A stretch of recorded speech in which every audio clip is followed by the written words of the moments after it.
Je dis toujours aux gens que j'essaye de faire sur les gens ce que je ferais sur moi-même. Donc c'est important oui, d'être impliqué, de très impliqué quoi. Je m'appelle Miss Atomique et je suis artiste tatoueur installée à Rennes depuis maintenant 14 ans à Rennes et ça fait 16 ans que je fais ce métier.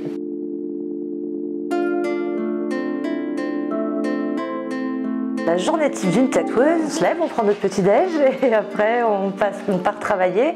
J'ai souvent le matin une période de dessin ou de rendez-vous discussion avec les clients pour parler de leur projet, pour élaborer un projet, répondre au téléphone, répondre aux mails. Moi personnellement je fais du tatouage l'après-midi. En fin de journée, j'ai encore souvent une discussion ou des réponses de mails ou des appels téléphoniques histoire de clôturer et puis nettoyer le local aussi à fond. Puis il y a tout le reste de gestion d'un commerce comme un commerce normal, c'est-à-dire tous les papiers, tout ce qu'il y a à gérer en termes de factures, de commandes de matériel, de gestion de stock de matériel pour pas tomber en rate d'un coup et qu'on est en plein tatouage, tiens ah mince j'ai pas fait ma commande, eh ben on n'a rien quoi. Les gants, enfin tout ce qui nous sert à travailler, c'est pas que on arrive, on prend nos trucs, tac on fait le tatouage, il y a quand même derrière tout un processus et du travail qui est quand même assez prenant et pas spécialement marrant. Déjà il faut être créatif, il faut être patient, il faut être, je pense qu'il faut être altruiste. Si vous n'êtes pas altruiste, c'est pas possible. Il faut être aussi très psychologue. Et c'est quoi leur histoire? L'histoire c'est Picavia déjà, et puis autour de la moto, c'est une bougie d'allumage, voilà ça reste. Et puis j'aimais bien la petite phrase, voilà, jeune fille américaine, ta nudité. Bah oui, c'est sans la bougie, sans la phrase, ça l'aurait pas fait quoi. C'était un ensemble. J'ai pas les bras assez musclés, désolé.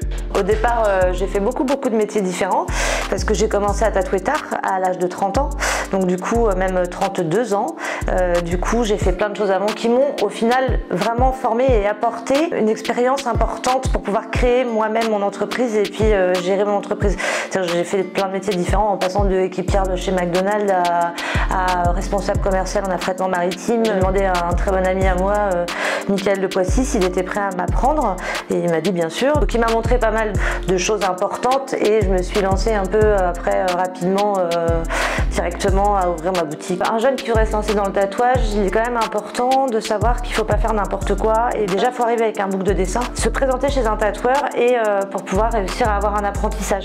Essayez de commencer chez soi en achetant une machine qu'on apprend sur internet, c'est pire que tout parce que derrière vous n'aurez aucun tatoueur qui voudra vous prendre parce que vous aurez commencé en ayant pris des mauvaises habitudes et du coup ça veut dire que le tatoueur sera obligé de partir à moins 0, en dessous de 0 pour vous enlever les mauvaises habitudes, fuir les écoles payantes où on vous promet qu'en 3 semaines ou 1 mois vous pourrez être tatoueur. En fait on a appris toute sa vie, on apprend toute sa vie et il n'y a rien de mieux qu'un tatoueur professionnel installé dans une boutique pour vous montrer les ficelles et les différentes peaux et ça peut pas être vu sur un mois, enfin il faut un temps donné. Il faut savoir que c'est pas parce que vous habitez par exemple à Brest que vous n'allez pas avoir, si vous avez peut-être trouvé une place à Toulon, mais déjà si vous avez une place à Toulon c'est cool parce qu'il y a tellement peu de tatoueurs maintenant qui prennent des apprentis. Alors les avantages c'est la créativité, la liberté.